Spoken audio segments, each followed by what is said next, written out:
NTR, Ram Charan కథానాయకులుగా SS Rajamouli దర్శకత్వంలో రూపొందించిన periodical action drama 'triple R' box office వద్ద దాదాపు 1000 కోట్ల పైగా వసూలు సాధించిన ఈ చిత్రం వివిధ పురస్కారాలతో పాటు ఆస్కార్ అవార్డులను సొంతం చేసుకుంది.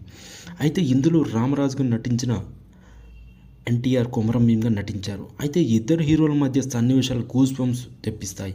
ముఖ్యంగా పులితో ఎన్టీఆర్ చేజింగ్ సీన్ సినిమాలో అద్భుత సన్నివేశాలు ఒకటిగా నిలిచింది. అయితే ఎన్టీఆర్ పులి నుంచి తప్పించుకునేందుకు దాన్ని బంధించే సీన్, అందులో ఆయన పరిగెత్తే తీరు అందరికీ ఉండిపోతుంది.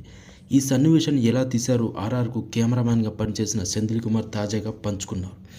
అయితే ఎన్టీఆర్ పరిచయ సన్నివేశంలో మొదట నక్క, తొడిల్, ఆ తర్వాత పులి వెంటాడాలి. ఎక్కడి నుంచి ఎక్కడికి పరిగెత్తాలో ఆయన ముందే చెప్పి మార్క్ చేసి సిద్ధం చేశారు. తారక్ పరిగెడుతున్న దిశలో కెమెరా ఫాలో అవుతుంది. మేము యాక్షన్ అని చెప్పగానే ఎన్టీఆర్ వాయువేగంతో వెళ్ళిపోయేవారు. అయితే ఆ వేగాన్ని అందుకుంటూ ఎలా షూట్ చేయాలో మాకు తొలుత అర్థం కాలేదు.